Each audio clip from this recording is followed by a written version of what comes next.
At 73, I never thought my own daughter would make me raise my hand like a school child just to use my own bathroom. But that Tuesday morning, as I stood outside the locked door with my bladder about to burst, listening to Miranda's voice through the woods saying, "Mom, you need to ask permission first," I realized something had shifted in our house. What I didn't know then was that this humiliation was just the beginning of her plan, a plan to declare me incompetent and seize control of my finances. She thought age had made me weak and compliant. She was about to learn how wrong she was. My name is Velma Price, and until 6 months ago, I lived what most people would call a comfortable retirement. I owned a modest 2-story house in Millbrook Heights, had a healthy savings account from 40 years of teaching high school mathematics, and enjoyed the simple pleasures of tending my vegetable garden and reading mystery novels on my back porch. My husband, Harold, had passed 3 years earlier, leaving me the house and enough life insurance to maintain my independence well into my 80s. The trouble started when my daughter Miranda moved back in with me after her divorce.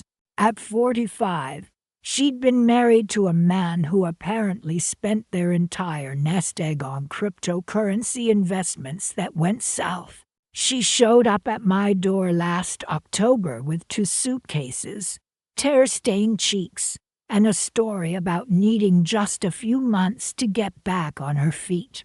"Mom, I have nowhere else to go," she'd sobbed.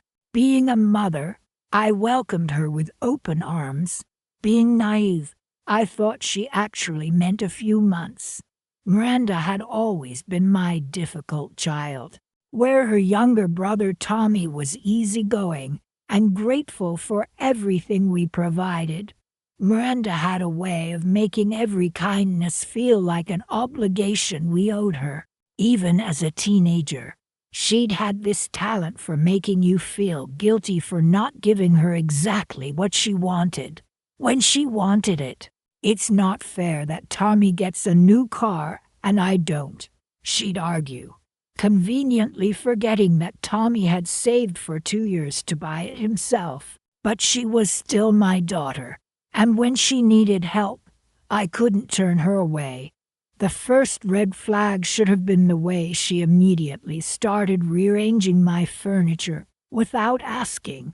She moved my reading chair away from the window because she said the afternoon light gave her headaches when she was watching television. "Mom, I just think it would look better over here," she'd declared, already positioning it against the wall. She reorganized my kitchen cabinets, claiming my system was inefficient and that she was just trying to help. "You really need to update your pantry, Mom. All this stuff is expired." When I gently suggested we discuss these changes first, she sighed and said, "Mom, you've been living alone too long. Sometimes you need a fresh perspective." Fresh perspective.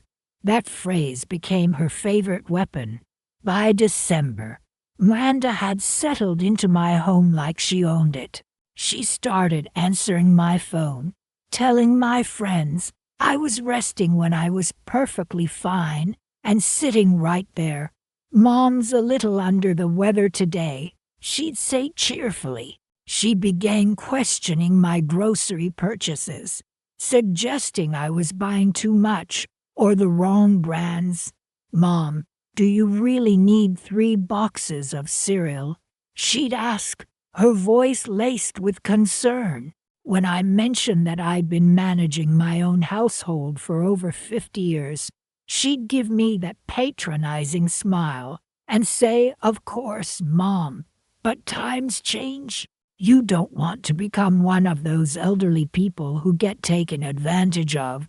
The bathroom situation started small. Miranda claimed she needed to use my master bathroom because hers upstairs had, quote, Water pressure issues. Mom, the shower in my bathroom is practically useless, she'd complained. I didn't mind sharing. But then she started lingering in there for increasingly long periods. Morning routines that used to take her 20 minutes stretched to an hour. When I'd knock and ask if I could use my own bathroom, she'd call out, "Just another minute," and then take another 30. It escalated in January. I woke up one morning with an urgent need to use the facilities, only to find the bathroom door locked and the sound of running water inside.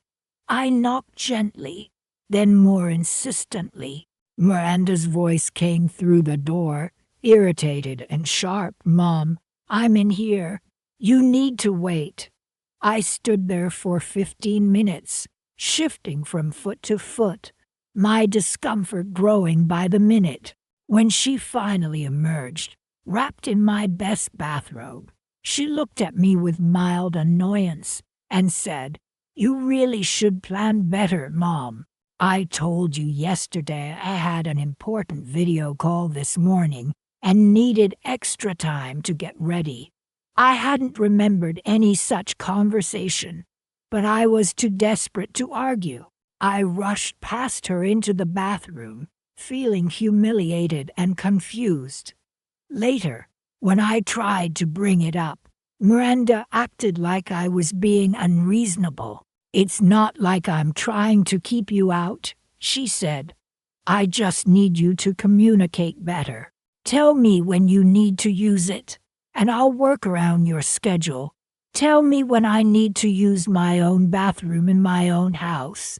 February brought new rules. Miranda installed a small whiteboard on the bathroom door where we were supposed to write our names and time slots. She presented it to me like it was a reasonable solution to a mutual problem. "This way," she explained, "we can both plan our mornings better. No more confusion." I stared at that whiteboard for a long time. My name, written in my own handwriting, requesting permission to use facilities I'd been using for 23 years. But Miranda seemed so pleased with her organizational skills, and I told myself it was temporary, just until Eleanor found her own place. The system worked for about a week before Miranda started adjusting the schedule. My requested morning slot would mysteriously be crossed out and replaced with her name. When I asked about it, she'd say she'd had an emergency or that I'd written the wrong time. She always had a reasonable explanation, always delivered with just enough concern in her voice to make me question my own memory. By March, I wasn't writing my name on the board anymore.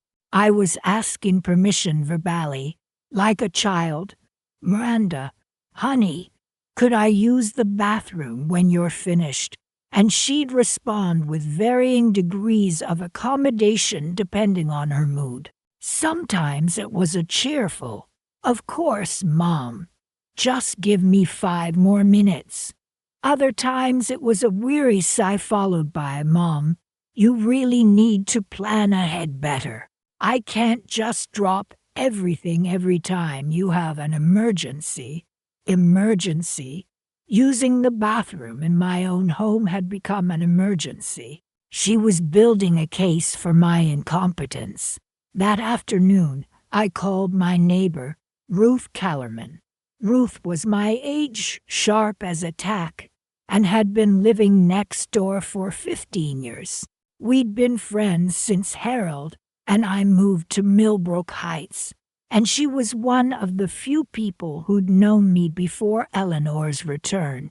"Ruth," I said when she answered, "can I ask you something? Have I seemed confused to you lately? Forgetful?"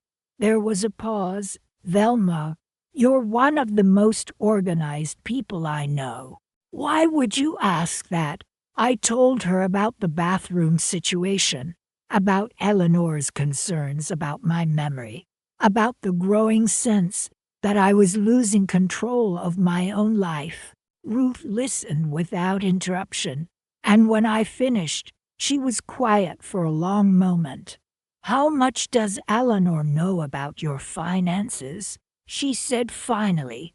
The question hit me like cold water. "What do you mean?"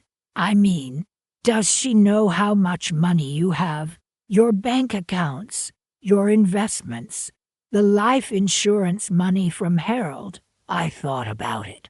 Eleanor had been asking more questions lately about my financial planning. She'd suggested I might want to add her name to my accounts for emergencies. She'd mentioned that managing money could be overwhelming for someone my age, especially someone who might be experiencing, quote, cognitive changes. "Ruth," I said slowly, "I think I might be in trouble." "I think you might be right," she replied. "But Velma, you're not as helpless as she wants you to think you are.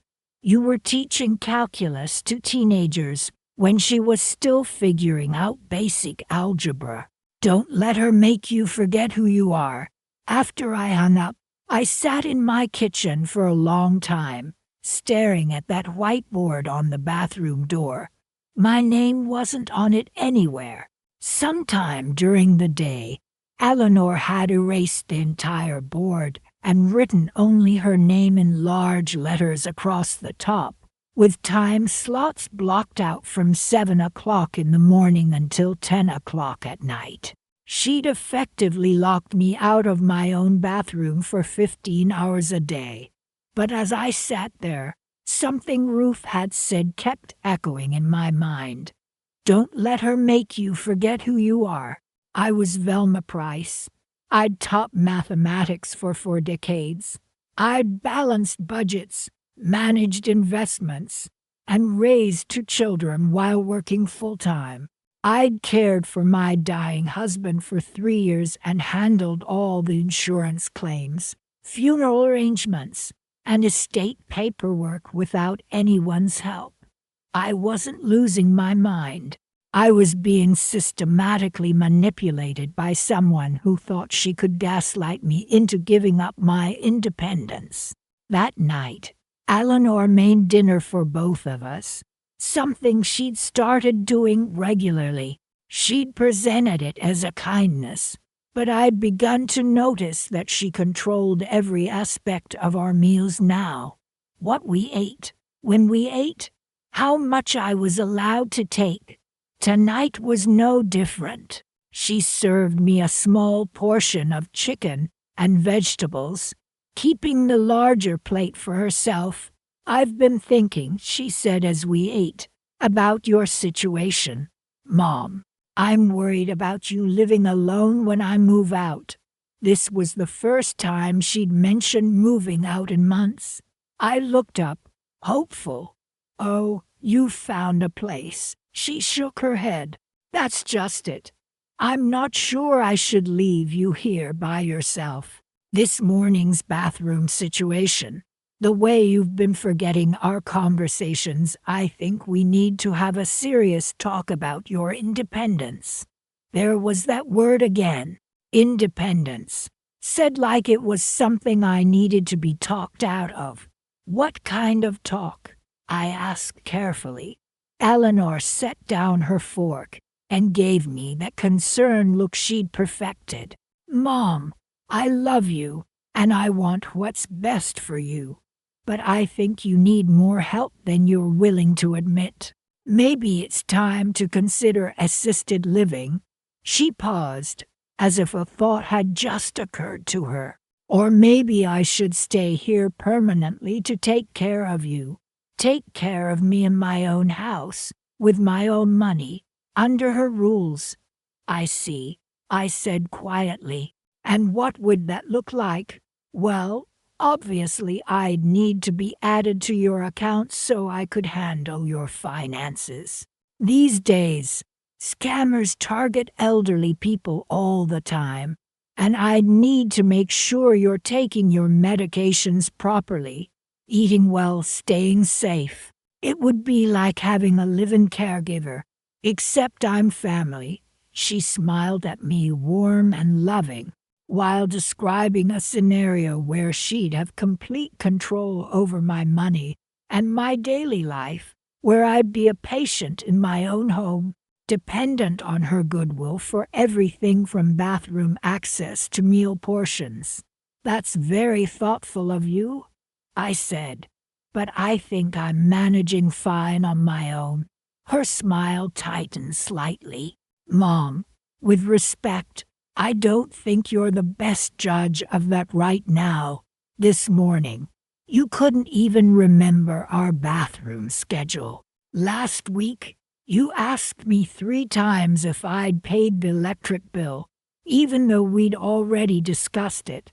I had no memory of asking about the electric bill, but then again, I had no memory of agreeing to a bathroom schedule either." It was becoming clear that Eleanor's version of our conversations didn't always match mine. The question was whether she was genuinely misremembering or deliberately creating a narrative of my incompetence. "Maybe you're right," I said carefully. "Maybe I should talk to Dr. Warren about these memory issues." Eleanor's face brightened. "I think that's a great idea. In fact, I'd be happy to come with you. Sometimes patients forget to mention important symptoms, and it helps to have family there to provide context." Context, another word that sounded helpful, but felt dangerous in her mouth. That night, lying in bed, I made 2 decisions. First, I was going to start keeping a journal of every interaction with Eleanor, every rule she imposed, every time she claimed I'd forgotten something. If I was losing my memory, the journal would help me track it. If I wasn't, it would provide evidence of what was really happening.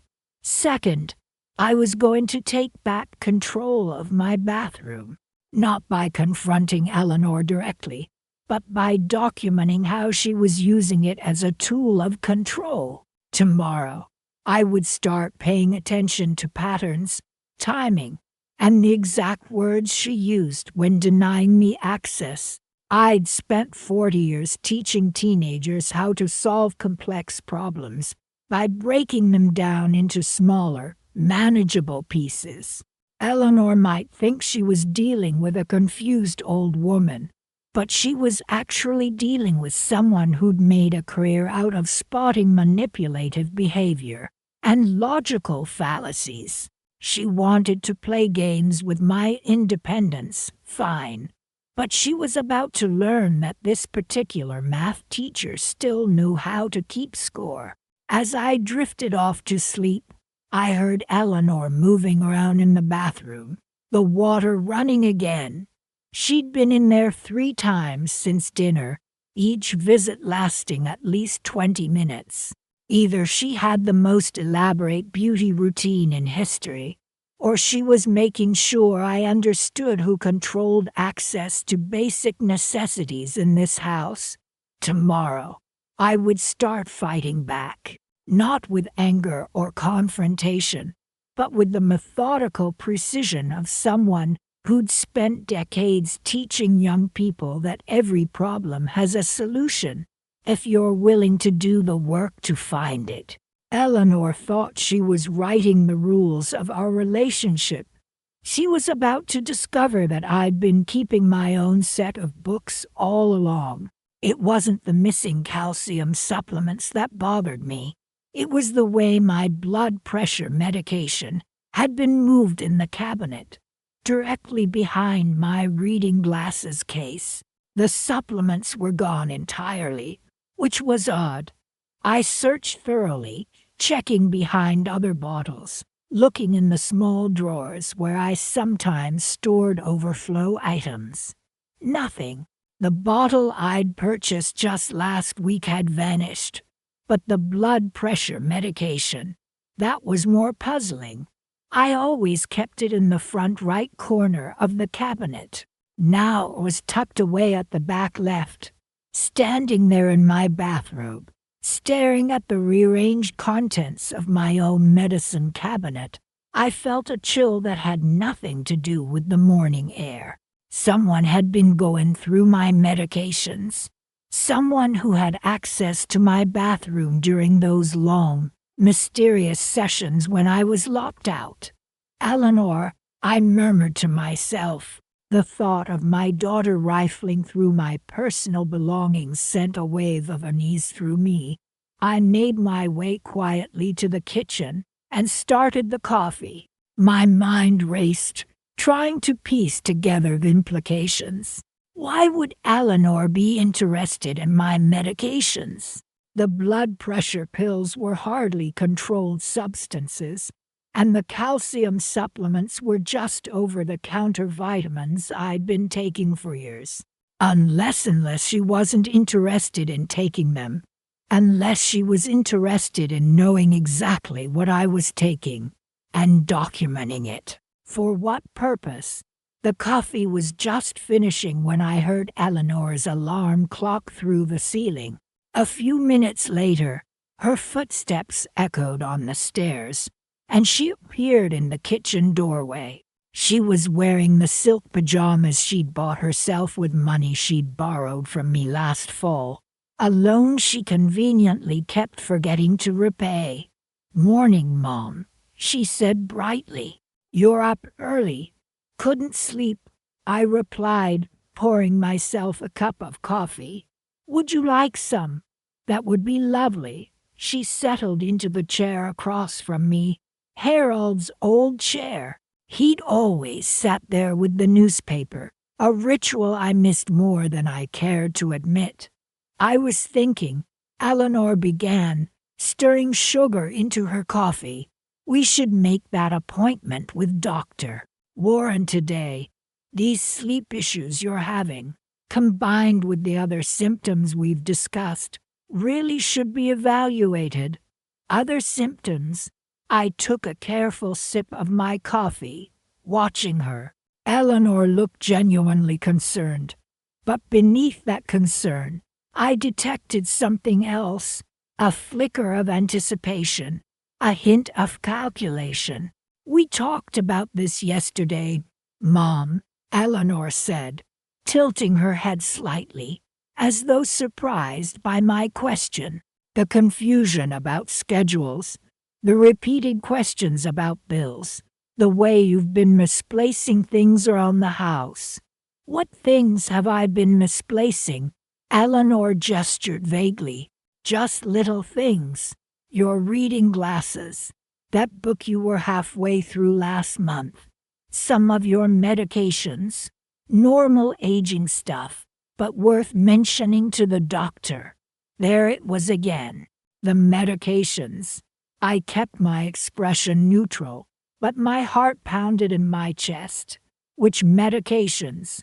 "Oh, you know," she said airily, waving a dismissive hand. "Just the usual mix-ups. Sometimes you forget where you put them.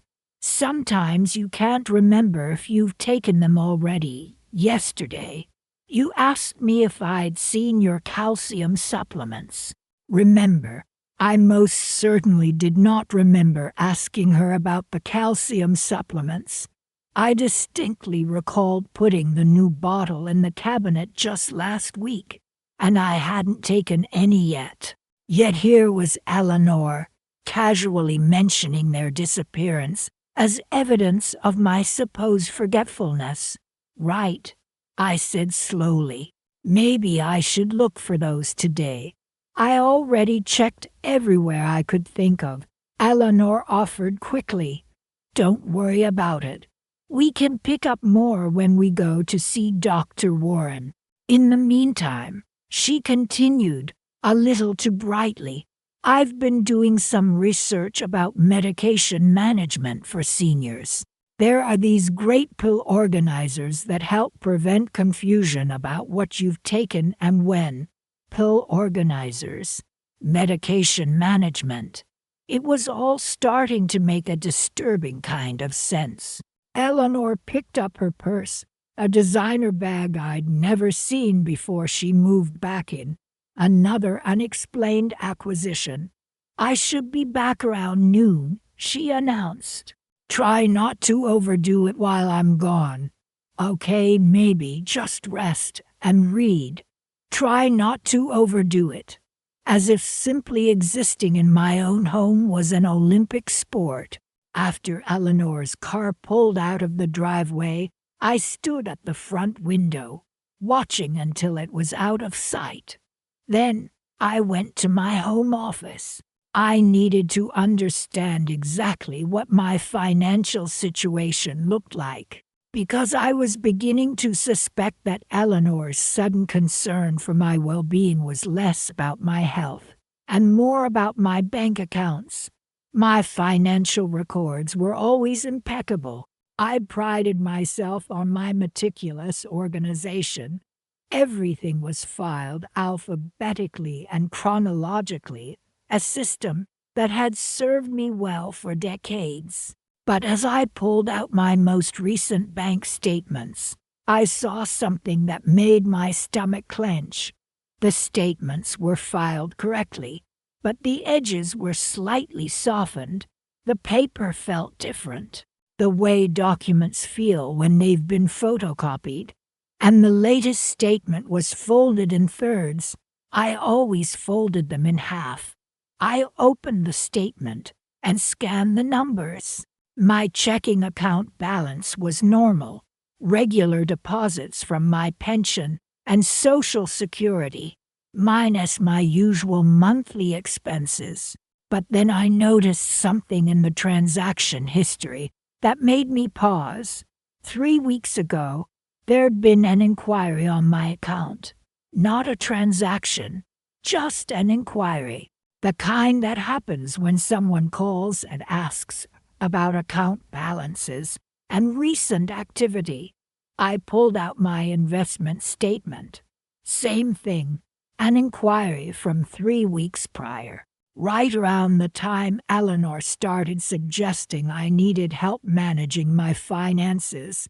My hands trembled as I reached for the phone. I called the bank, navigated the automated menu, and finally reached a customer service representative. First National, this is Jennifer. How can I help you today? Hello, this is Velma Price. I have a checking account and some investment accounts with you, and I'd like to inquire about some recent activity. After verifying my identity, Jennifer asked, "What specific information were you looking for today?" I noticed there was an inquiry on my accounts a few weeks ago. I wanted to understand what that was about. There was a pause, the sound of typing. Then, I see the inquiry you're referring to. It looks like someone called asking about adding an authorized user to your accounts. They didn't complete the process, but they did ask about your current balances and whether you had any restrictions on their accounts. My throat tightened. Do you have a record of who made that inquiry? The call came from someone identifying themselves as your daughter, Eleanor Price. Jennifer replied. They said they were calling on your behalf because you were having trouble managing your finances and needed help. That was it.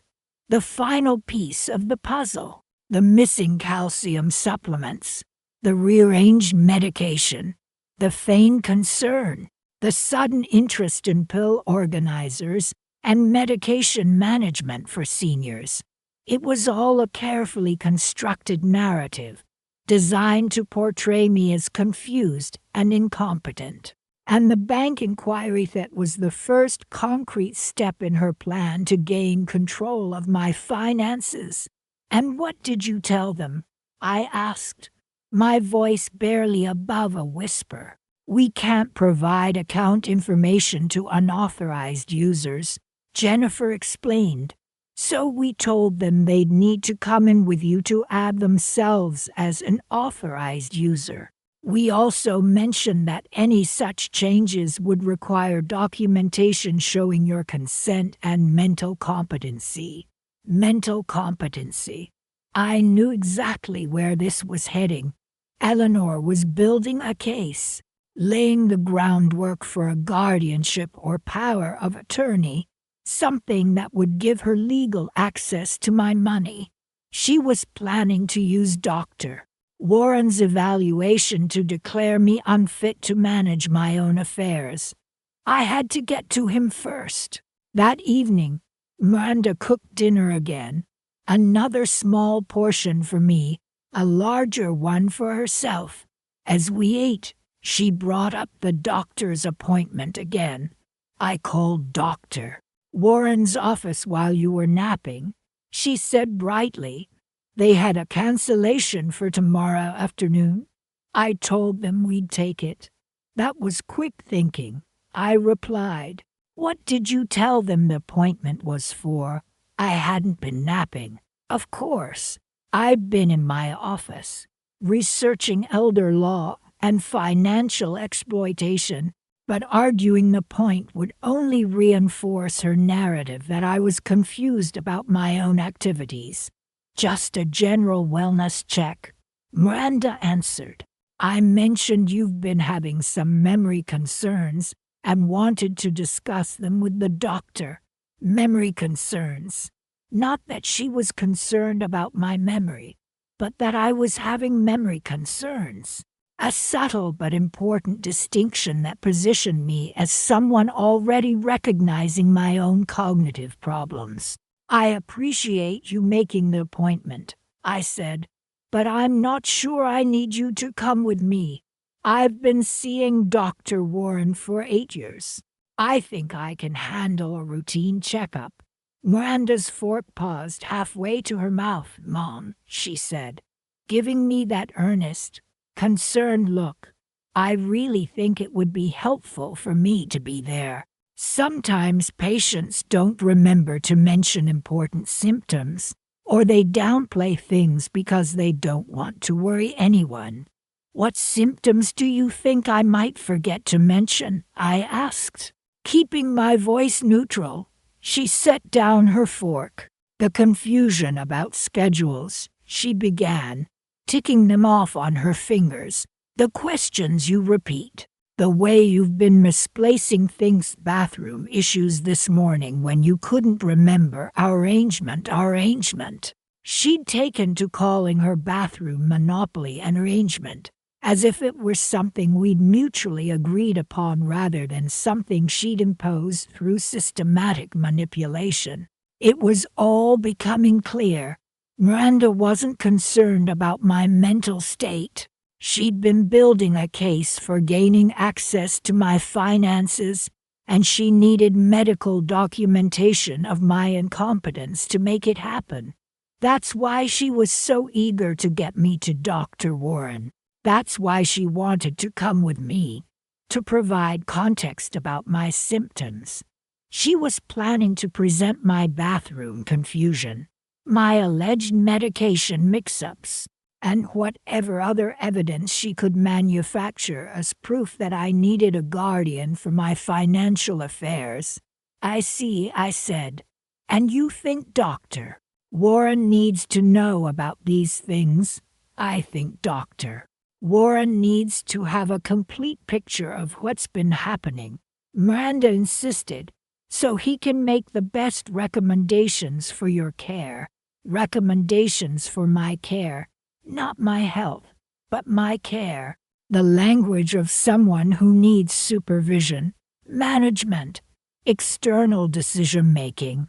After dinner, I excused myself to go read in my bedroom, but instead, I went to my office and continued my research.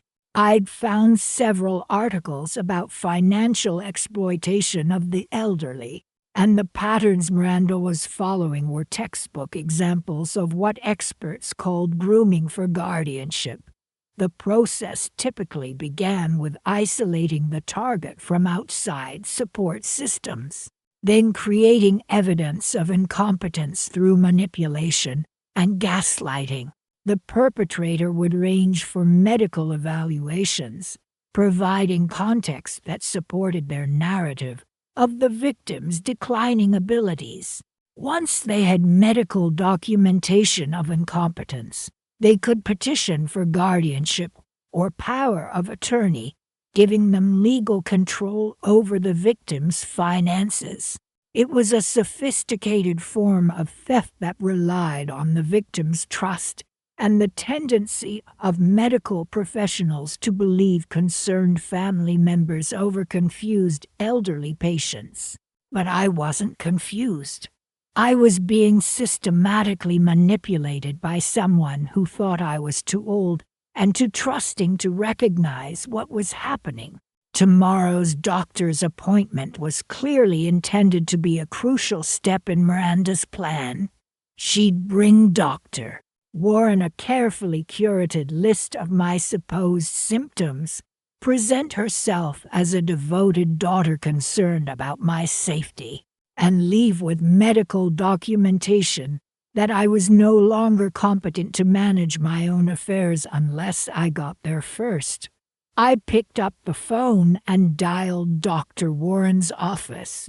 The answering service picked up, but I asked to be transferred to the urgent message line. "This is Velma Price," I said after the beep. "I have an appointment tomorrow afternoon, but I need to speak with Dr. Warren before then. It's regarding some concerns about my mental competency that may be discussed during the appointment. Please have him call me as soon as possible." If Miranda wanted to play games with medical authority, she was about to learn that I still knew how to use official channels to protect myself. I spent the rest of the evening documenting everything I could remember about the last few months. Miranda's gradual takeover of my bathroom, her claims about my repeated questions and memory lapses, her sudden interest in my financial management, and her insistence on accompanying me to medical appointments. By the time I went to bed, I had 8 pages of detailed notes about her behavior patterns, specific examples of her manipulation tactics, and a growing understanding of how she'd planned to use tomorrow's appointment to advance her agenda. Miranda thought she was dealing with a confused old woman who'd gratefully accept supervision in exchange for her daughter's continued presence in her life. She was about to discover that she was actually dealing with someone who'd spent 40 years teaching critical thinking to people exactly her age. The bathroom games had been humiliating, but they'd also been educational. They'd taught me exactly how far Miranda was willing to go to break down my sense of autonomy and self-respect. Tomorrow, I was going to start teaching her a few lessons of my own. I spent the next hour going through every document in my filing system, checking for signs that Miranda had been reviewing my financial information. The evidence was subtle but consistent. Papers folded differently, statements that felt like they'd been photocopied, file folders that weren't quite in the exact order I'd left them. She'd been conducting a thorough audit of my assets, and based on what she'd found, she was moving forward with a plan to gain control of them. But as I sat there surrounded by bank statements and investment reports, I realized something important. Miranda might think she was dealing with a confused old woman who'd be easy to manipulate through official channels, but she was actually dealing with someone who'd spent for decades teaching teenagers how to game the system. I knew exactly how authority figures thought, how documentation worked, and how to present evidence in a way that would be taken seriously. If Miranda wanted to play the competency game, she was about to discover that I'd been preparing for this kind of intellectual battle longer than she'd been alive. I pulled out a fresh legal pad and began making lists. First, I needed to document every instance of Miranda's manipulation, with dates, times, and witnesses where possible. Second, I needed to secure my financial accounts before she could make another attempt to gain access. Third, I needed to understand exactly what legal protections were available to me as someone being targeted for financial exploitation. And fourth, he needed to start laying the groundwork for my own counterattack. The front door opened at 12:15, and I heard Miranda call out, "I'm home, Mom. How was your morning?" "Quiet." I called back quickly, putting away my legal pad and financial documents. "Did you get everything done?" She appeared in the doorway of my office, carrying several shopping bags. "Bank was a bit of a hassle," she said casually. "They have so many new security procedures these days. Makes simple transactions take forever." "Simple transactions?" I echoed. "What kind of transaction were you trying to make?" "Oh, just updating some account information," she said airily. "Nothing major." She set down her bags and looked around my office with what seemed like casual interest. "You've been working on something?" "Just organizing some old papers," I said, gesturing vaguely at the filing cabinet. "Spring cleaning?" Her eyes lingered on the desk where I'd left out a few innocuous documents to make the story believable. "Mom, you know," she began, her voice dripping with false concern, "if you need help with any of that financial stuff, I'm happy to assist. Sometimes these companies try to confuse older customers with complicated paperwork." Older customers, complicated paperwork. She was really committed to this narrative of my diminishing capabilities. "I think I'm managing fine," I said, "but thank you for offering." I could feel a plan forming, a way to turn Miranda's manipulation against her. I wasn't sure of the details yet, but I knew that tomorrow's appointment with Dr. Warren was going to be much more interesting than she anticipated. That evening, after another pointedly small dinner portion and a pointedly large pill organizer, Miranda brought up the doctor's appointment again. "I called Dr. Warren's office while you were napping," she chirped. "They had a cancellation for tomorrow afternoon. I told them we'd take it." I hadn't been napping. I'd been researching elder law and financial exploitation, but arguing wouldn't help. "What did you tell them the appointment was for?" I asked. "Just a general wellness check," she said. "I mentioned you've been having some memory concerns and wanted to discuss them with the doctor." Memory concerns? Not that she was concerned, but that I was having them. A subtle distinction framing me as recognizing my own supposed cognitive decline. "I appreciate you making the appointment," I said, "but I'm not sure I need you to come. I've been seeing Dr. Warren for 8 years. I think I can handle a routine checkup." Miranda's fork paused midair. "Mom, I really think it would be helpful for me to be there," she insisted. "Sometimes patients don't remember to mention important symptoms, or they downplay things." "What symptoms do you think I might forget to mention?" I asked, matching her earnest gaze.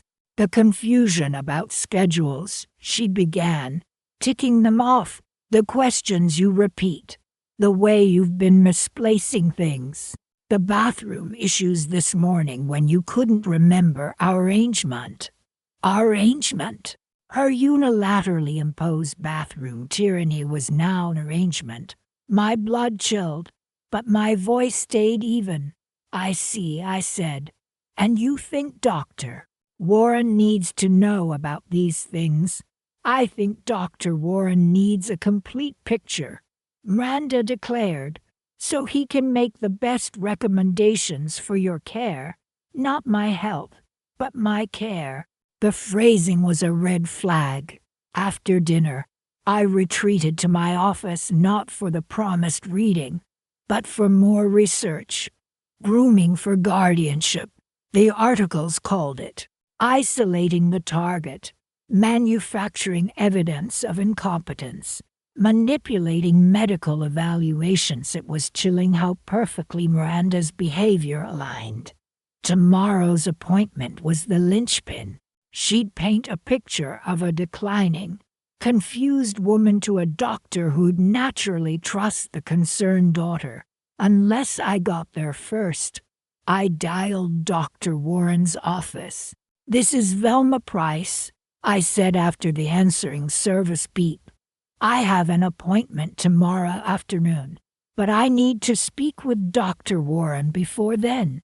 It's regarding concerns about my mental competency that may be discussed." I spent the rest of the evening documenting everything: the bathroom takeover, the fabricated memory lapses, the sudden interest in my finances, the insistence on accompanying me to appointment site. Pages of detailed notes emerged, mapping her strategy. Miranda thought she was dealing with a doddering old fool. She was about to find out I'd spent decades teaching critical thinking. The bathroom games were humiliating, yes, but educational.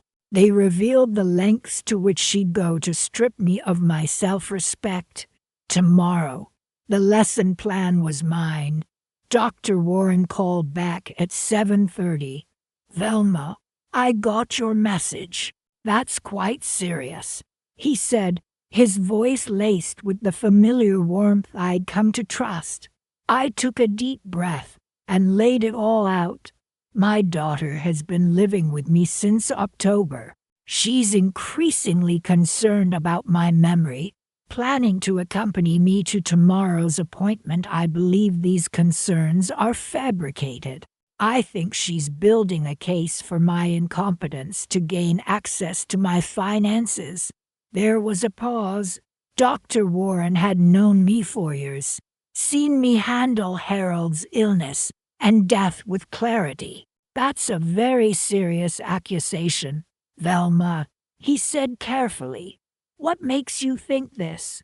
I spent the next 20 minutes detailing Miranda's maneuvers, the bathroom control, the fabricated conversations, the misplaced medications. The bank inquiry held nothing back. When I finished, a long silence hung in the air. "Velma, Doctor," Warren finally said, "based on our relationship, you sound completely lucid to me right now. Your memory is precise, your reasoning clear." He paused. "That said, I need to conduct a proper evaluation. Would you prefer to see me alone first?" "Yes," I said, relief flooding through me. "I'd like to present my perspective before she has a chance to influence your opinion." "Reasonable," he agreed. "Can you come in early tomorrow? Say, about 11. Hope bloomed in my chest. I spent the rest of the night organizing my documentation, building a timeline, and preparing myself mentally for Miranda's inevitable fury when she discovered my countermove. The next morning, instead of tiptoeing around, I made a racket in the kitchen.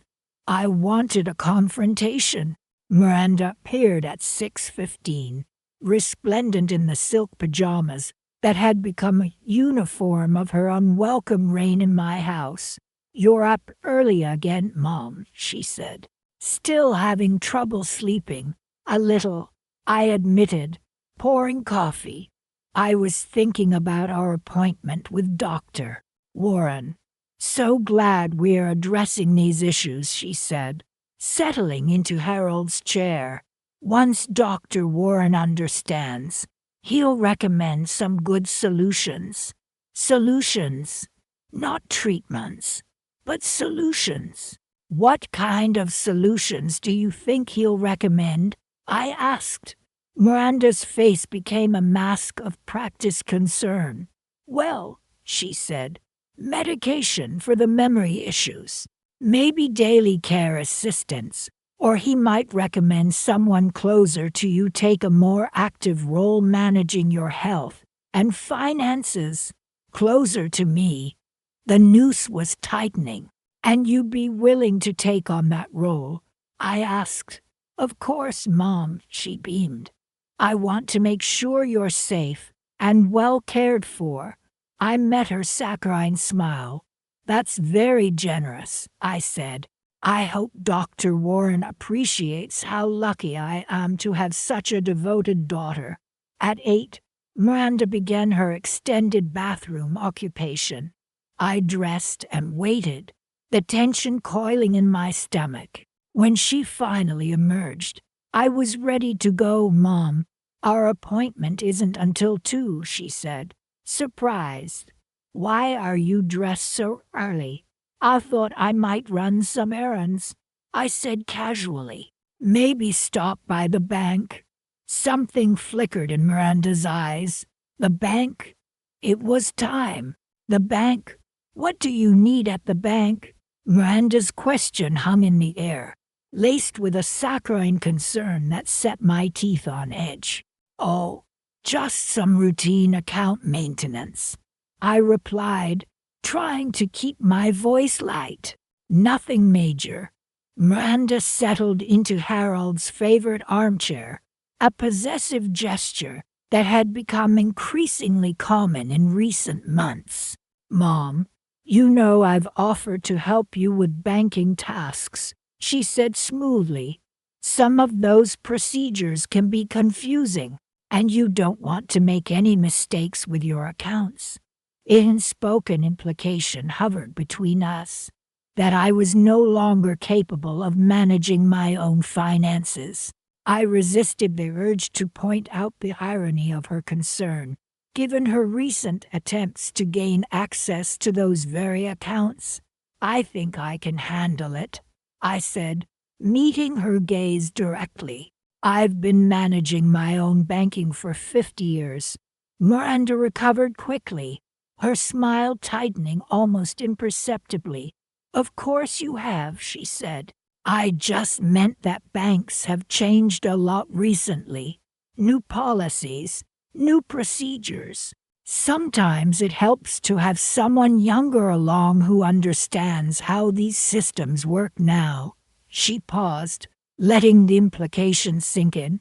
Someone younger, someone like her, someone who, in her mind, should rightfully be making these decisions for me. Well, I said, picking up my purse, if I run into any problems, I can always come back and ask for your help later. Miranda's smile faltered for a fraction of a second. Maybe I should come with you, she offered. I don't have anything pressing to do this morning, I countered with a manufactured memory of her own. That's sweet of you, but I think I'd like to handle this myself. Besides, I added casually, don't you have that video call you mentioned yesterday? I hadn't mentioned any video call, but Miranda's tendency to create fictional events worked both ways. She looked momentarily confused, then nodded, as if recalling a non-existent conversation. Right, she said. Of course. Well, just be careful. Okay, and make sure you're back in time for our appointment. Our appointment. She clearly still believed she would be accompanying me to see Dr. Warren. I left the house at 10:15, giving myself plenty of time to arrive at Dr. Warren's office early. As I drove through the familiar streets of Millbrook Heights, a wave of resolve washed over me. For the first time since Miranda had moved back in, I was taking proactive steps, reclaiming a sense of agency that had been slowly eroding under her constant scrutiny. Dr. Warren's office was located in a small medical complex on the east side of town. The familiar setting, with its mature oak trees and quiet waiting room, offered a sense of stability and comfort. Linda, the receptionist, greeted me warmly, her familiar face a welcome sight. "Velma," she said, "you're early for your appointment." "Doctor, Warren asked me to come in a bit ahead of schedule." I explained, "We have some things to discuss before the regular appointment time." Linda consulted her computer screen. "He mentioned that he's just finishing up with another patient, but he should be ready for you in a few minutes." I settled into the waiting area, my folder of carefully compiled documentation clutched in my hand. I mentally rehearsed the conversation I was about to have with Dr. Warren, striving for a calm, factual tone that would leave no room for doubt about my mental clarity. "Velma," Dr. Warren's voice interrupted my thoughts. He stood in the doorway to his office, his white coat radiating an aura of quiet authority. "Come on back." His office was exactly as I remembered it. The same diplomas on the wall, the same family photos on his desk, the same atmosphere of professional competence. He gestured towards the chair facing his desk, and I sat down, placing my folder on my lap. "I've been thinking about our conversation last night," he began, his expression serious. "Before we get into the specifics of your concerns, I'd like to conduct a standard cognitive assessment. That way, if anyone questions your mental competency in the future, we'll have baseline documentation of your current state." "That makes perfect sense," I replied. "For the next 30 minutes, Doctor." Warren administered a series of cognitive tests, memory exercises, problem-solving tasks, questions about current events, and personal history. I navigated each one with a growing sense of confidence. When he finished, Dr. Warren leaned back in his chair, a faint smile playing on his lips. "Velma," he said, "I can tell you definitively that your cognitive function is completely normal for someone your age. In fact, your memory and reasoning skills are sharper than many people 20 years younger." A wave of relief washed over me, closely followed by a surge of anger.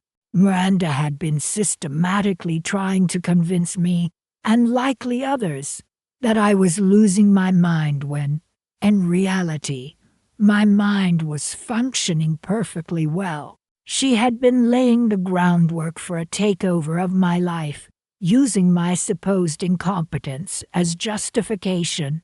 "Now, Doctor," Warren continued, his tone shifting to one of professional concern, "let's talk about what's been happening at home."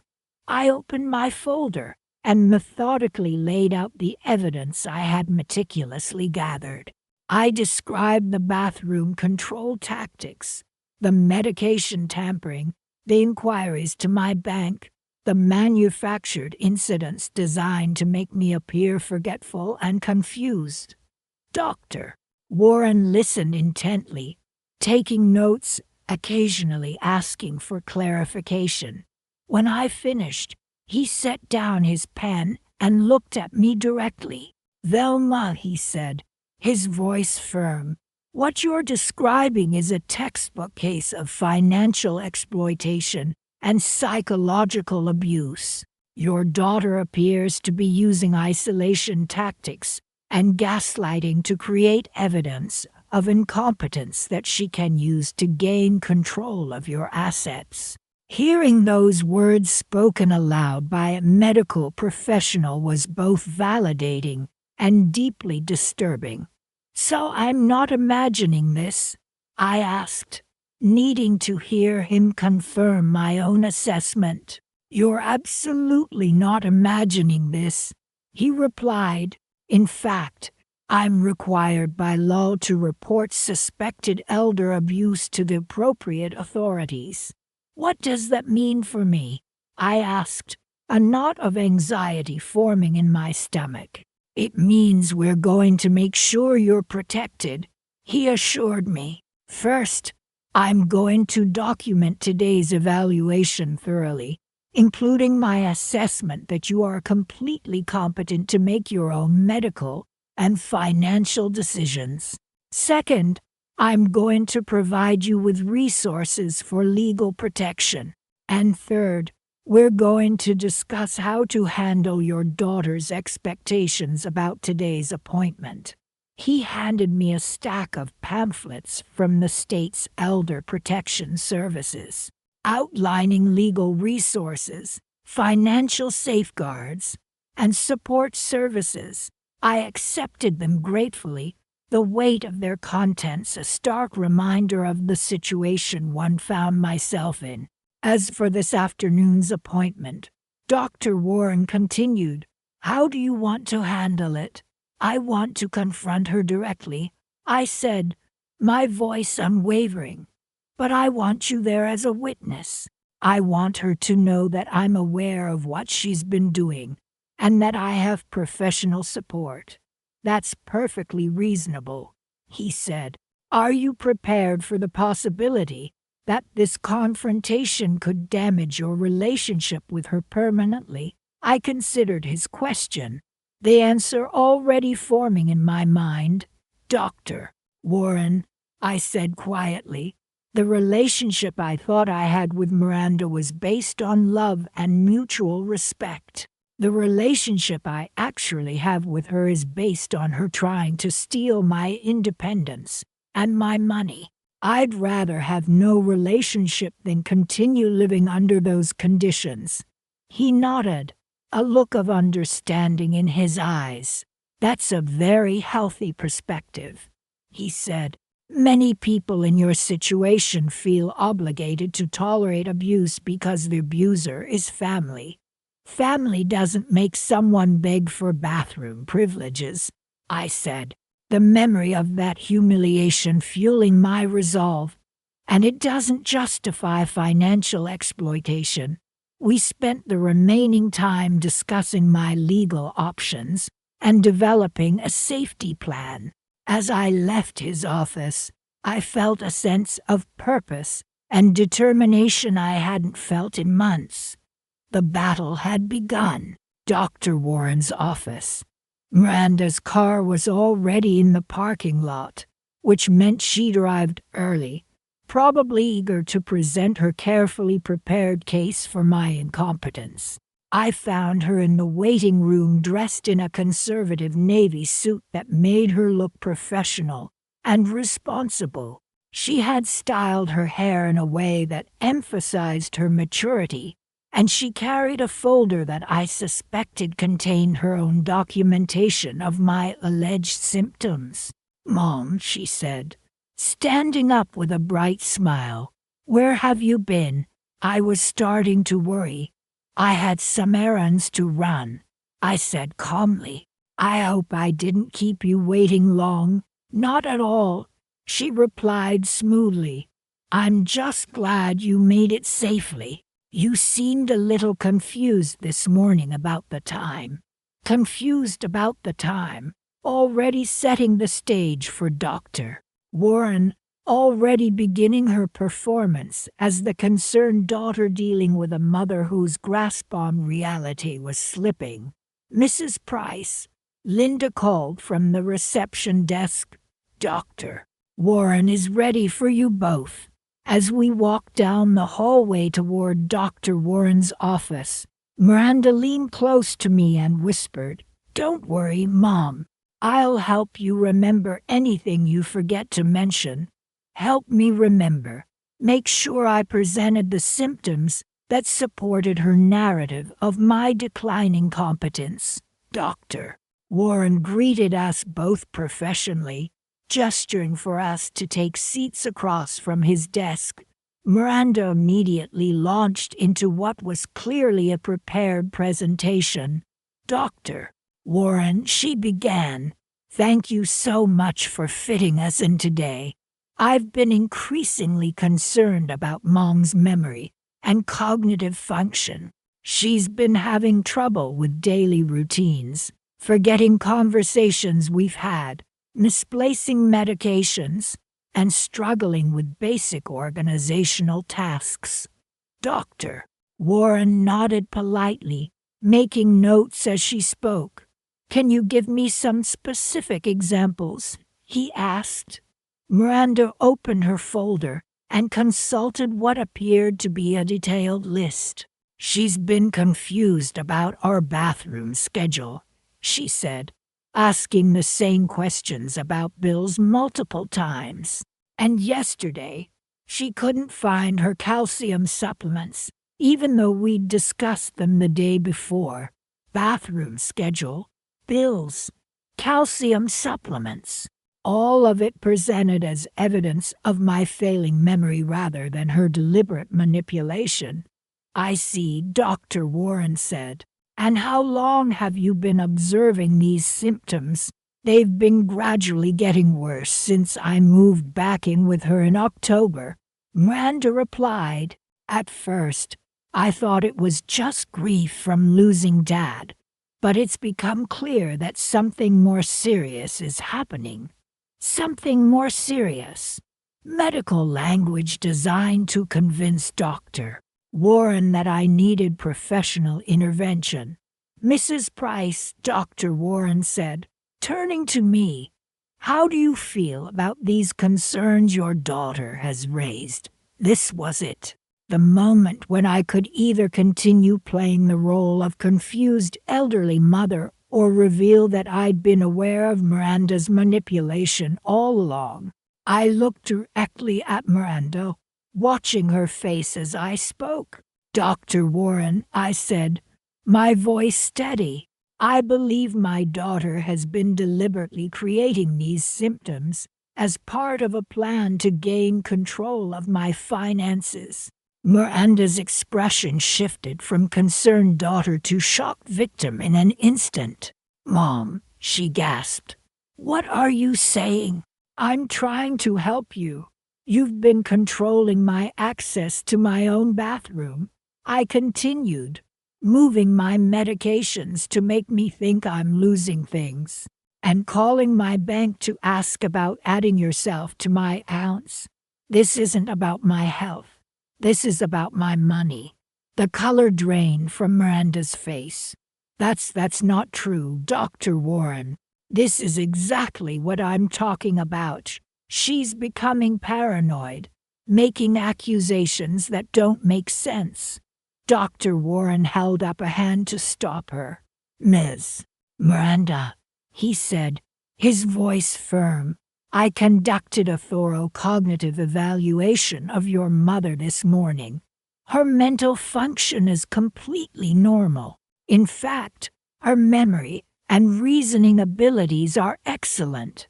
Miranda looked back and forth between us, her carefully constructed plan crumbling in real time. But the symptoms I described, she stammered. The symptoms you describe, Dr. Warren interrupted, appear to be the result of manipulation and psychological abuse. Your mother has documented evidence of your attempts to control her daily activities and gain access to her financial accounts. I opened my own folder and pulled out copies of my bank statements showing the inquiry Miranda had made, photographs of my medication cabinet before and after she'd moved things around, and my detailed timeline of her escalating control tactics. Miranda stared at the evidence, her mouth opening and closing as she struggled to find a response. This is insane, she finally managed to say. I was trying to help her. She obviously can't take care of herself anymore. Actually, Dr.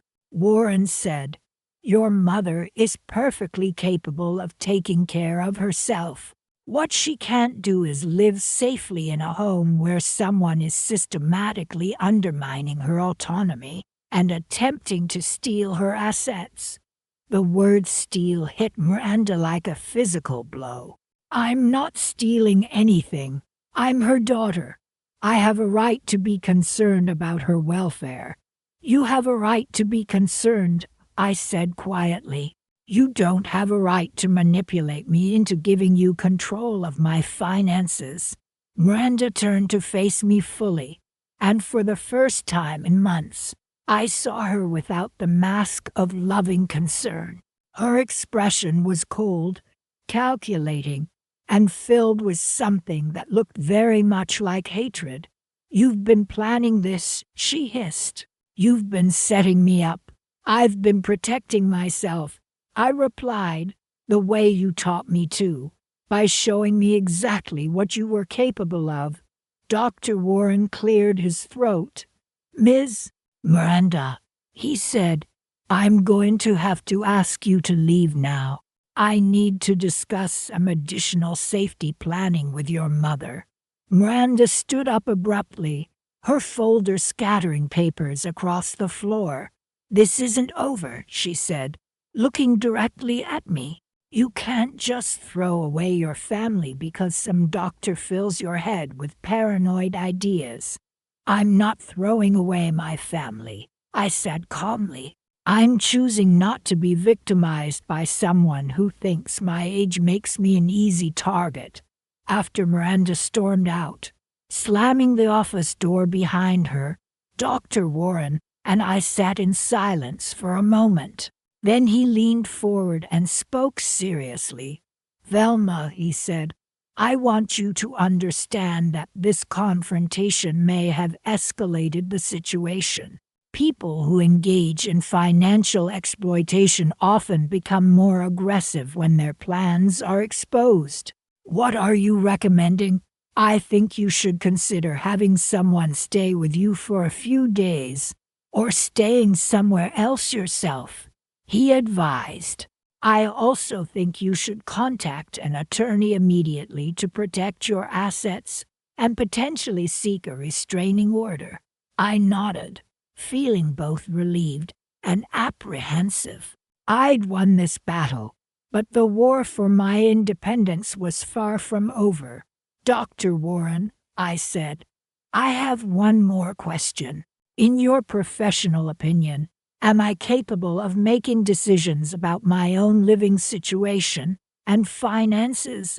Absolutely, he replied, and I'll put that assessment in writing for your attorney. As I drove home from Dr. Warren's office, I felt a sense of accomplishment mixed with uncertainty about what I'd find when I got there. Miranda might have left the doctor's office in anger, but she'd be returning to a house where she'd been living rent-free for 6 months, surrounded by all the assets she'd been planning to control. This confrontation had been necessary, but it was only the beginning of what I suspected would be a much longer and more difficult process of reclaiming my life from someone who'd never intended to give it back voluntarily. The game had changed, but it was far from over. The first thing I noticed when I pulled into my driveway was that Miranda's car was gone. The second thing I noticed was that my front door was standing wide open. As I drove home from Dr. Warren's office, I felt a sense of accomplishment mixed with uncertainty about what I'd find when I got there. Miranda might have left the doctor's office in anger, but she'd be returning to a house where she'd been living rent-free for 6 months, surrounded by all the assets she'd been planning to control. This confrontation had been necessary, but it was only the beginning of what I suspected would be a much longer and more difficult process of reclaiming my life from someone who'd never intended to give it back voluntarily. The game had changed, but it was far from over. The first thing I noticed when I pulled into my driveway was that Miranda's car was gone. The second thing I noticed was that my front door was standing wide open, which sent a chill of alarm through me that had nothing to do with the cool April afternoon. I sat in my car for a moment, considering my options. Dr. Warren had warned me that exposing Miranda's manipulation might escalate the situation, and an open front door suggested that escalation had already begun. I could call the police, or I could go inside and assess the damage myself, given that this was my home, and I had spent the last several months learning to stand up for myself. I chose the latter. The living room looked like a tornado had swept through it. Couch cushions were scattered across the floor. My bookshelf had been partially emptied with volumes strewn everywhere, and the contents of my desk drawers were spread across the coffee table. But this wasn't random destruction. This was a targeted search, and I had a sinking suspicion I knew what Miranda had been looking for. I hurried to my home office, my heart pounding as I approached the filing cabinet where I kept my important documents. The lock had been broken, and every drawer had been pulled out and rifled through. Financial statements, insurance policies, tax returns, and investment records were scattered across the floor like fallen leaves. But as I knelt down and began gathering the papers, I realized something important. Everything was still there. Miranda had clearly been searching for something specific, but she hadn't taken anything with her, which meant either she hadn't found what she was looking for, or she'd been interrupted before she could complete whatever she'd intended to do. I spent the next hour methodically going through every room in the house, documenting the damage and checking for missing items. The pattern was consistent throughout. Miranda had searched everywhere, but had taken very little. Her own belongings were gone from the guest room upstairs, along with some of my jewelry and $200 in cash I'd kept in my bedroom drawer for emergencies. What she'd left behind told a more interesting story. On my kitchen counter, she'd left a handwritten note that made my blood run cold. "Mom, I hope you're proud of yourself. You've chosen strangers over your own daughter, and you've ruined our family based on paranoid delusions. When you're sitting alone in this house with no one who cares about you, remember that you did this to yourself. Don't expect me to come running when you realize you've made a terrible mistake. You're on your own now, just like you wanted." The note was signed with a flourish that reminded me of the signature practice I'd witnessed her doing months earlier when I'd assumed she was just being playful. Now I understood she'd been perfecting her ability to forge my handwriting. But there was something else on the counter that made me smile despite the circumstances. Next to Miranda's bitter farewell note was a stack of documents she'd apparently abandoned in her haste to leave.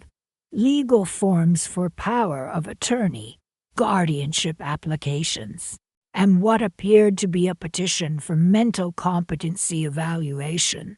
She'd been further along in her planning than I'd realized. These weren't documents you could get overnight.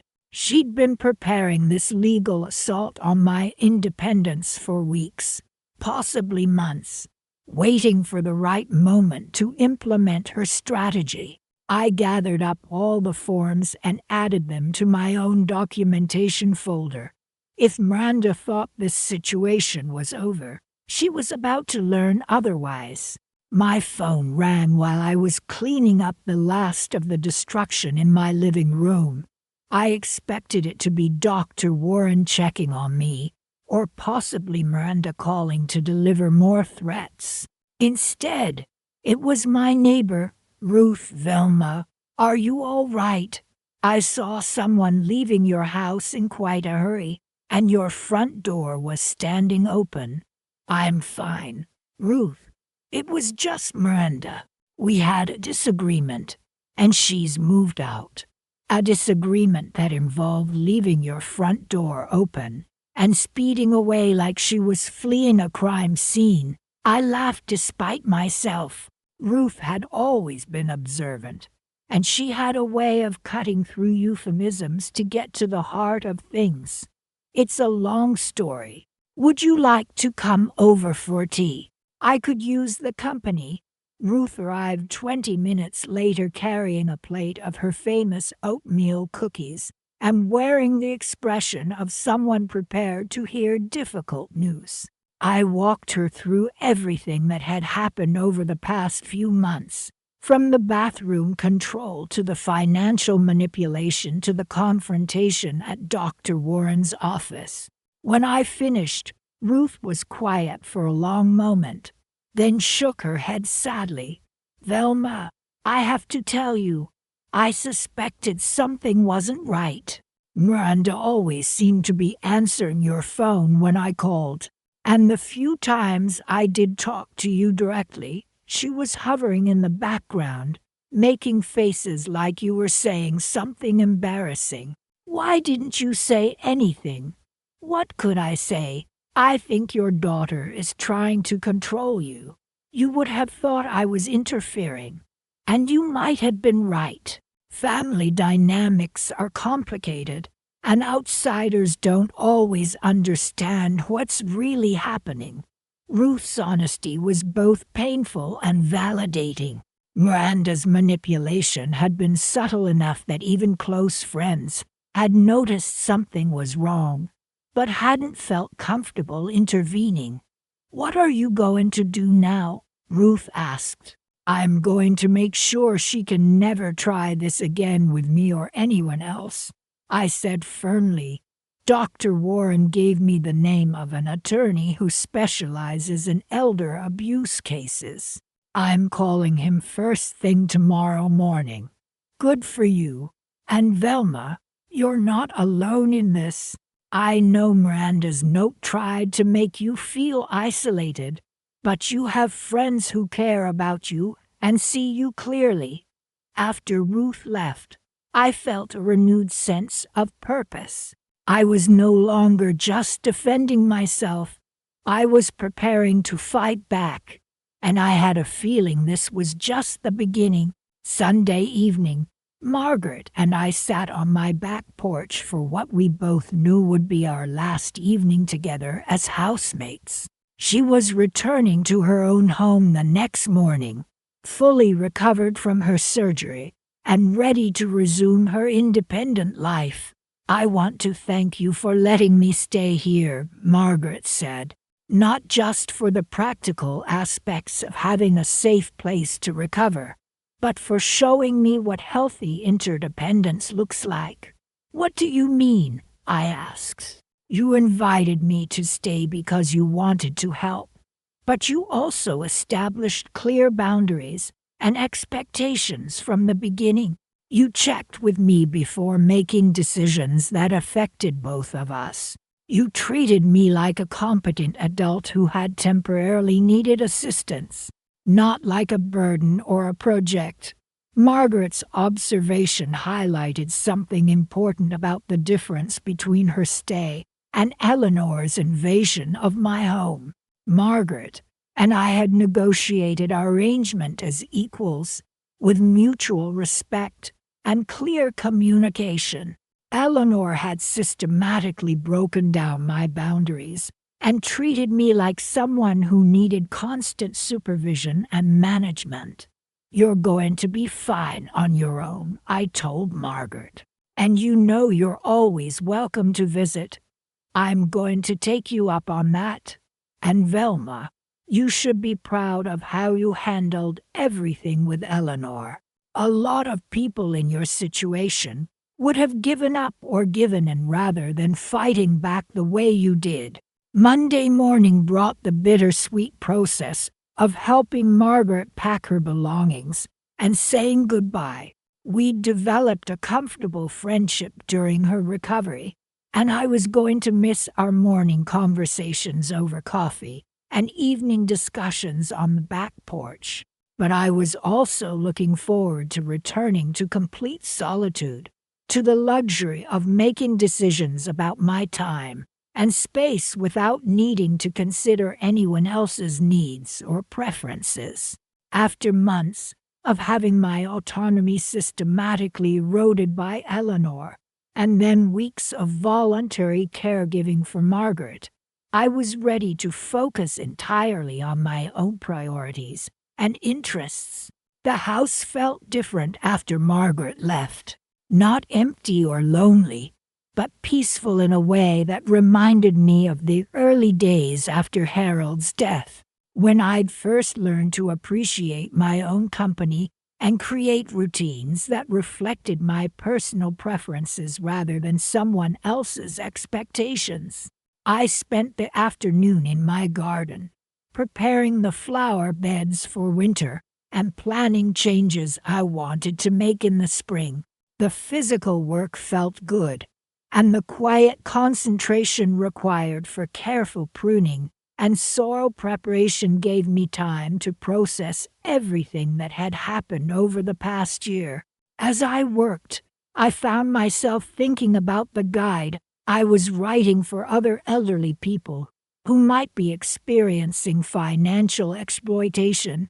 The project had evolved from a simple documentation of my experience with Eleanor into a comprehensive resource that included legal information, psychological insights, and practical strategies for protection and recovery. I'd received positive feedback from several elder law attorneys who'd reviewed early drafts, and Marcus Chen had offered to write a foreword that would help establish the guide's credibility within legal and social services communities.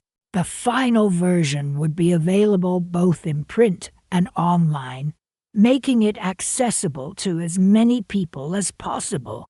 That evening, I received a call from Detective Martinez with news about Eleanor's case. She had accepted the plea deal and would be sentenced the following month.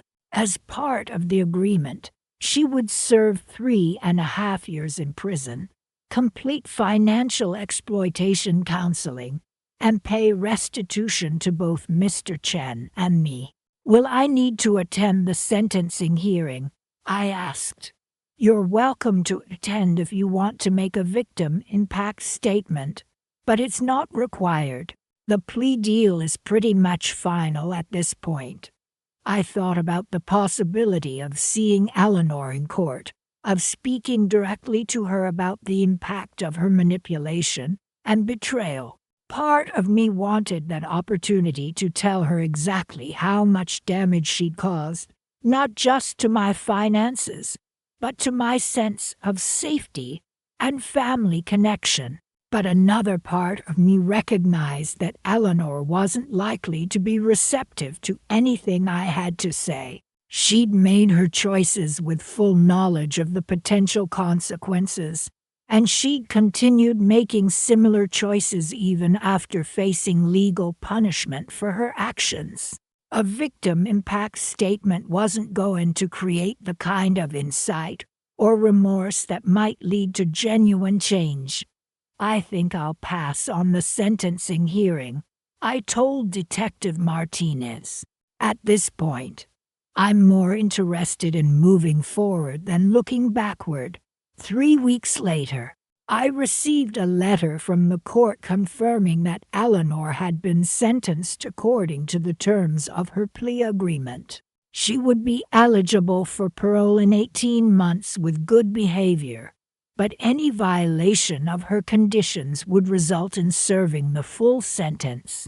The letter also included information about a restitution payment that would be made to me over the course of her sentence. The amount wasn't substantial, but it would cover the legal fees I'd incurred during my defense against her manipulation. I set the letter aside and returned to the final editing of my guide for elderly people facing financial exploitation. The project was nearly complete, and I'd arranged for it to be published through a nonprofit organization that specialized in elder advocacy. The guide included chapters on recognizing early warning signs, documenting evidence, finding legal and social support, protecting assets, and rebuilding confidence after experiencing manipulation.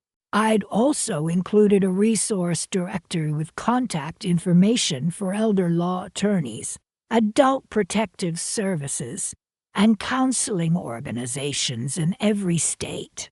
But the section I was most proud of dealt with the psychological recovery process after discovering that someone you trusted had been systematically manipulating you.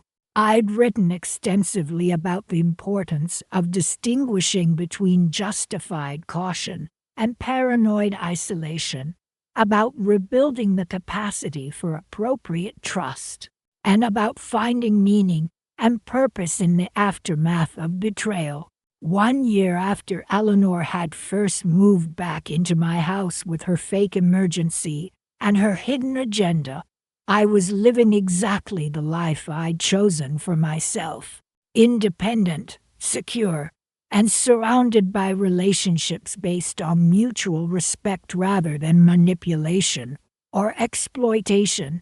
I'd learned that strength doesn't diminish with age, that experience can be a powerful weapon against manipulation, and that it's never too late to stand up for yourself when someone tries to reduce you to less than you are.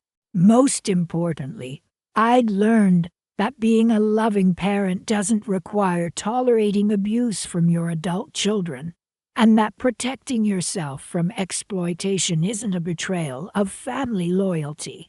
Sometimes, the most loving thing you can do is refuse to enable someone's destructive behavior, even when that someone is your own child. The bathroom games that had started Eleanor's campaign of manipulation had been designed to make me feel powerless and dependent. Instead, they'd taught me exactly how much power I still possessed and how effectively I could use it when necessary. As I finished the final edits on my guide, I thought about all the elderly people who might benefit from the lessons I'd learned through my ordeal with Eleanor. If my experience could help even one person recognize and resist financial exploitation, then something meaningful would have emerged from those difficult months. I saved the document and leaned back in my chair, looking out at the garden I'd reclaimed and the life I'd rebuilt on my own terms. Tomorrow, I would submit the guide for publication. Next week, I would start volunteering at the elder law clinic that Marcus Chen had recommended. Next month, I would take the trip to visit Tommy that I'd been planning since summer. But tonight, I was simply going to sit in my own living room, in my own house, making my own decisions about how to spend my time. At 74 years old, I'd never felt more capable, more confident, or more in control of my own destiny. The bathroom door stood open, welcoming and accessible, a symbol of the autonomy I'd fought to preserve and the independence I'd refused to surrender. Eleanor had tried to make me beg for basic dignity, but she'd ended up teaching me that I was stronger than either of us had realized. Some lessons are worth the price you pay to learn them, even when the teacher is someone you wish you'd never had to encounter. Up next, you've got two more standout stories right on your screen. If this one hit the mark, you won't want to pass these up. Just click and check them out. That evening, Margaret and I sat on my back porch, sipping tea as the last autumn leaves drifted down from the ancient oak in my backyard. The air held a crisp, wintry bite, and my spring garden was already settling into its winter slumber. "Any word from your attorney about the final court paperwork?" Margaret asked, taking the plate of cookies I offered her. "Marcus called yesterday," I replied. "Eleanor's probation officer filed the final report, and the case is officially closed." She completed her community service and the counseling program. As far as the legal system is concerned, justice has been served. And how do you feel about that? Margaret's gaze was steady and kind. I thought for a moment, pouring us both more tea. I feel like I've learned the difference between justice and closure. The system can protect me from future manipulation, but it can't undo the months I spent questioning myself or restore the relationship I thought I had with Eleanor. Margaret nodded, her expression thoughtful. Grief is complicated when the person you're mourning is still alive, but has revealed themselves to be someone you never really knew. Her words resonated deeply. Margaret's ability to understand complex emotions without trying to fix or minimize them was one of the reasons I enjoyed her company so much. Unlike Eleanor, who'd seemed to view every conversation as a chance to document my supposed decline, Margaret engaged with my thoughts and feelings as if they actually mattered. After breakfast the next morning, I helped Margaret with her physical therapy, then went to my office to work on a project that had been consuming me for months. A guide for elderly people facing financial exploitation by family members. Marcus had suggested the idea based on the number of inquiries he'd received from other attorneys whose clients recognized their own situations in my story. They wanted practical advice on documenting abuse, protecting their assets, and navigating the treacherous family dynamics involved. The guide was nearly finished.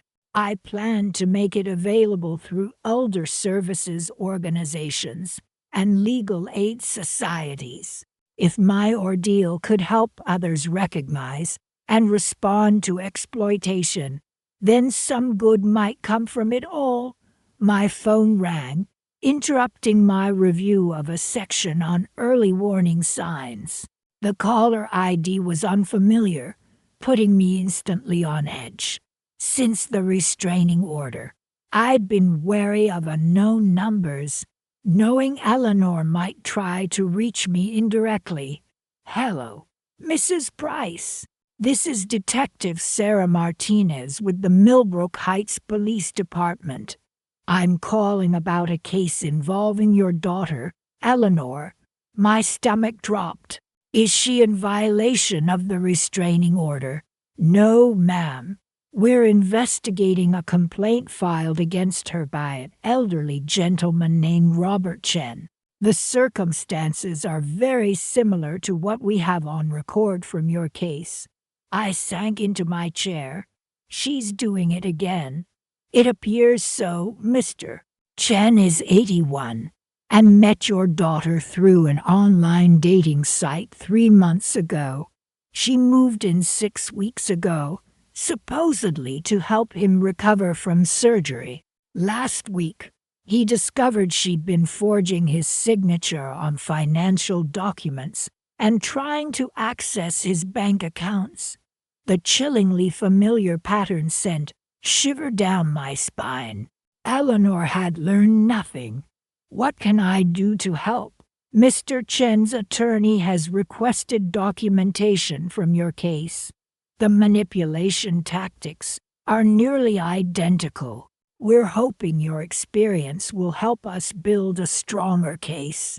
I spent the next hour on the phone with Detective Martinez, detailing Eleanor's methods and providing contact information for Marcus, Dr. Warren, and Dr. Hendress. By the time I hung up, I was a mix of fury and profound sadness. Fury that Eleanor was preying on another vulnerable person. Sadness that she'd learned nothing and was destroying any chance of redemption. Margaret found me staring out my office window, lost in thought. "Bad news." I told her about Mr. Chen and the investigation. She listened intently. "I'm not surprised," she said quietly when I'd finished. People like Eleanor don't usually change just because they get caught. They get better at hiding it or find new targets. I keep wondering if I could have done something differently, reached her somehow. Margaret shook her head. Velma, you can't save someone from choices they're determined to make. Eleanor is an adult. She chose to prey on vulnerable people. That's not a lapse in judgment. It's who she is. But you're still a loving mother who tried to help her. That she exploited you says nothing about you, and everything about her. Margaret's words, though harsh, were true. I'd spent months second-guessing myself, but Eleanor's actions were her own responsibility. Later that afternoon, I called Marcus to update him and offer my cooperation. He was pleased, but not surprised. Repeat offenses are common. Mrs. Price, many perpetrators see elderly victims as renewable resources. Will this affect my restraining order? It should strengthen it. This shows Eleanor is an ongoing threat. He assured me the investigators would have access to my documentation. That evening, as Margaret and I sat on the porch, she said, I've been thinking about what you said about justice and closure. Do you think you'll ever find it with Eleanor? I think closure might be the wrong goal. I replied, it implies finality, but Eleanor's story isn't over. As long as she's hurting others, it's not closed. Maybe the goal is acceptance. Accepting that the daughter I thought I knew never existed. Accepting that I can't control her choices, but I can control how I respond. Margaret smiled. That sounds like wisdom born of experience. The next morning, I received a call from Robert Chen himself. His voice trembled, but he was resolute. Mrs. Price, your documentation probably saved my life savings. When I saw how carefully you'd recorded everything, I realized I needed to do the same. I'm so sorry you had to go through this, Mr. Chen. How are you holding up? Better now that she's out of my house. She was arrested yesterday. My attorney says your case should mean serious jail time. Relief, but also sorrow washed over me. Mr. Chen, can I ask how you first realized something was wrong? The bathroom, he said instantly. She started controlling my access, making me ask permission. It was humiliating, but she always had explanations. When I read about your experience, I realized it was the same thing. The bathroom, Eleanor's signature move. Hearing it used on someone else confirmed it was a calculated strategy, not a random act. Mr. Chen, I said, I'm writing a guide for people in our situation. Would you be willing to share your story? Absolutely. If it can help someone else avoid this, then some good will come of it. I hung up, feeling a renewed sense of purpose. I added a new section to the guide about bathroom control, understanding now that it was a sophisticated tactic to erode a victim's autonomy. That afternoon, Ruth arrived at my door with a casserole and a worried look. I just heard about Eleanor on the news. How are you? Come in and have some coffee, I said. I'll tell you everything. I described the recent events, including the new case and Eleanor's likely prison sentence. Velma, I have to tell you something, Ruth said when I finished. Last month, I got a call from a man claiming to be Eleanor's new boyfriend. He said she'd told him about your mental health issues and wanted to know if I'd seen any concerning behavior. My heart froze. What did you tell him? That you were one of the sharpest people I knew, and he should be very careful about believing anything Eleanor said. I also asked him why he was being questioned about his girlfriend's mother's mental health by a stranger. It had to have been Mr. Chen. Eleanor was still trying to discredit me, even while targeting a new victim. Ruth shook her head. The manipulation never ends with her, does it? No, it didn't. Even as Eleanor built a new life, she was still working angles related to me, possibly laying groundwork for future challenges. The extent of her planning was terrifying.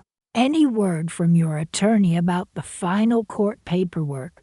Margaret asked, accepting the plate I handed her. Marcus called yesterday. Eleanor's probation officer filed the final report, and the case is officially closed. She completed her community service and finished the counseling program for financial exploitation. As far as the legal system is concerned, justice has been served. And how do you feel about that? I considered the question while I poured coffee for both of us. I feel like I learned something important about the difference between justice and closure. The legal system can protect me from future attempts at manipulation, but it can't undo the months I spent doubting my own perceptions or restore the relationship I thought I had with my daughter. Margaret nodded thoughtfully. Grief is complicated when the person you're mourning is still alive, but has revealed themselves to be someone you never really knew. That observation stayed with me as I went about my morning routine. Margaret's insight was precisely what had made her such wonderful company. She understood complex emotions without trying to fix them or minimize them. Unlike Eleanor, who had viewed every conversation as an opportunity to gather evidence of my declining capabilities, Margaret engaged with my thoughts as if they had value and validity. After breakfast, I helped Margaret with her physical therapy exercises, then settled into my home office to work on a project that had been occupying my attention for several months. I was writing a guide for elderly people who suspected they were being financially exploited by family members. Based on my own experience and the research I'd done during my legal battle with Eleanor, Marcus had suggested the project after receiving inquiries from other attorneys handling similar cases. Many of their elderly clients had recognized patterns in my story that matched their own experiences, and they wanted practical advice about documenting manipulation, protecting assets, and navigating family dynamics when abuse came from trusted relatives. The guide was nearly finished, and I planned to make it available through elder services organizations and legal aid societies.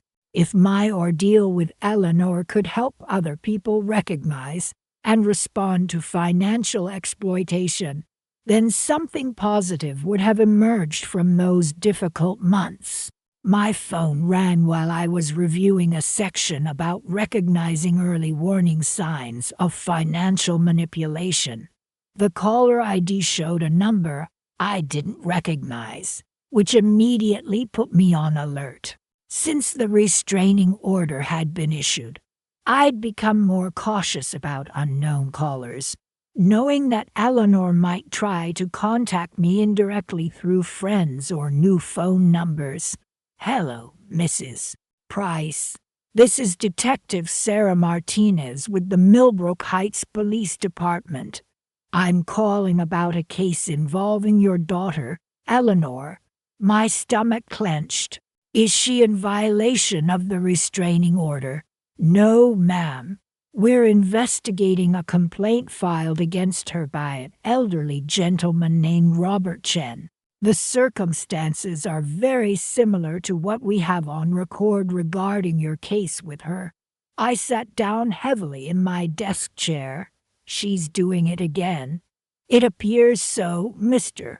Chen is 81 years old, and he met your daughter through an online dating site 3 months ago.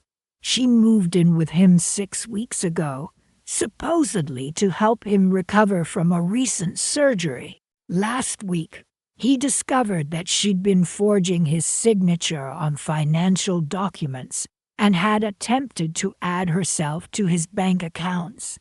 The familiar pattern made my blood run cold. Eleanor hadn't learned anything from her conviction for elder abuse. She'd simply moved to a different state and found a new victim to target. "What can I do to help?" I asked. "Mr. Chen's attorney has requested copies of the documentation from your case. Apparently, the manipulation tactics are nearly identical.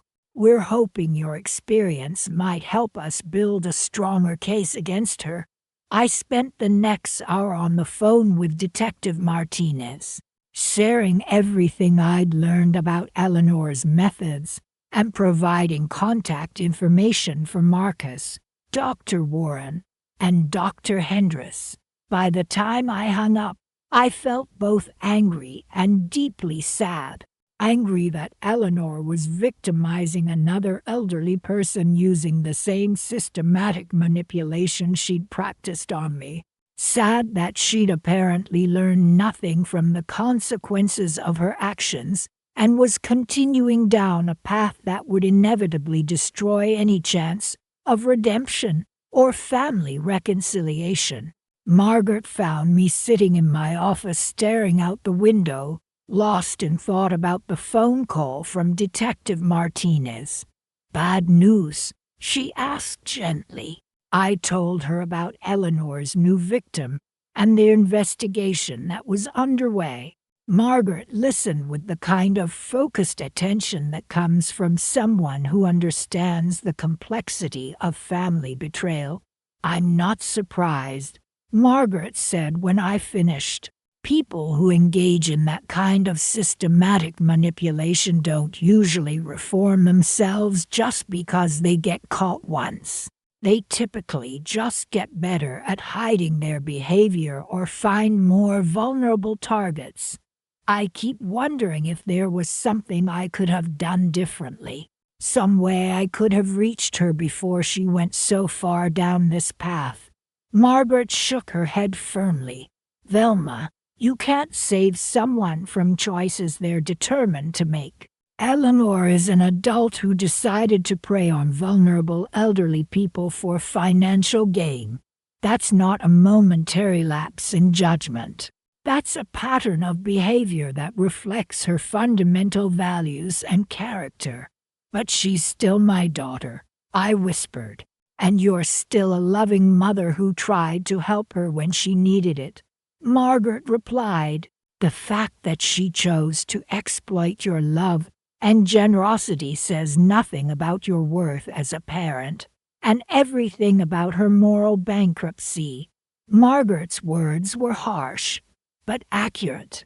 I'd spent months questioning whether I'd somehow failed Eleanor as a mother, whether there had been signs of her manipulative tendencies that I'd ignored or enabled. But the truth was that Eleanor had made deliberate choices to target and exploit vulnerable people, and those choices were hers alone. That afternoon, I called Marcus to update him about the new case and offer my cooperation with the investigation. He was pleased, but not surprised by the development. "Unfortunately, Mrs. Price, repeat offenses are common in financial exploitation cases. Many perpetrators view elderly victims as renewable resources. They move from one target to another, often across state lines to avoid detection. Will this new case affect my restraining order? It should actually strengthen your protections." A pattern of repeat offenses demonstrates that Eleanor poses an ongoing threat to elderly individuals, which courts take very seriously. I'll make sure the new investigators have access to all our documentation. That evening, Margaret and I sat on my back porch drinking tea and watching the last of the autumn leaves fall from the oak tree that dominated my backyard. The air was crisp with the promise of winter, and the garden I'd replanted in the spring was settling into dormancy for the cold months ahead. I've been thinking about what you said earlier, Margaret mused, about the difference between justice and closure. Do you think you'll ever achieve closure with Eleanor? I considered the question carefully. I think closure might be the wrong goal. Closure implies that something is finished, resolved, put to rest. But Eleanor's still out there, still making choices that affect other people's lives. As long as she continues to prey on vulnerable elderly people, the story isn't really closed. So what is the goal? Acceptance. Maybe accepting that the daughter I thought I raised never really existed. Or if she did, she's been replaced by someone I don't recognize and can't help. Accepting that I can't control her choices, but I can control how I respond to them. Margaret nodded approvingly. That sounds like wisdom born of experience. The next morning brought a call from Robert Chen, the elderly man Eleanor had been victimizing in her new location. His voice was shaky, but determined, as he introduced himself and thanked me for helping with his case. Mrs. Price, I want you to know that your documentation probably saved my life savings. When I saw how carefully you'd recorded everything she did, I realized I needed to start keeping my own records. I'm so sorry you had to go through this, Mr. Chen. How are you holding up? Better now that she's out of my house. The police arrested her yesterday, and she's being held on charges of elder abuse and fraud. My attorney says your case creates a pattern that should result in serious jail time. I felt a mixture of relief and sadness at this news. Relief that Eleanor was facing consequences for her actions and couldn't victimize Mr. Chen further. Sadness that it had come to this, that my daughter was sitting in a jail cell because she'd chosen to prey on vulnerable people rather than build an honest life for herself. Mr. Chen, can I ask you something? How did you first realize something was wrong? The bathroom, he said immediately. She started controlling my access to my own bathroom, making me ask permission like a child. It was so humiliating, but she always had reasonable explanations. When I read about your experience, I realized it was exactly the same pattern. The bathroom control, Eleanor's signature move. The psychological manipulation that broke down her victims' sense of autonomy and prepared them for more serious exploitation. Hearing that she'd used the identical tactic on Mr. Chen confirmed that her behavior with me hadn't been improvised or situational. It was a calculated strategy she'd developed and refined. I'm writing a guide for people who might be experiencing financial exploitation, I told him. Would you be willing to share your experience? It might help other people recognize the warning signs earlier. Absolutely. If my humiliation can prevent someone else from going through this, then something good will come of it. After I hung up, I returned to my writing project with renewed purpose. Mr. Chen's case had provided additional confirmation of Eleanor's methods and demonstrated the importance of early recognition and documentation of abuse. I spent the rest of the morning adding a new section to my guide about bathroom control as a manipulation tactic. It seemed like such a specific and bizarre form of abuse, That people might dismiss it as unimportant, but I now understood it was actually a sophisticated psychological strategy designed to break down the victim's sense of adult autonomy.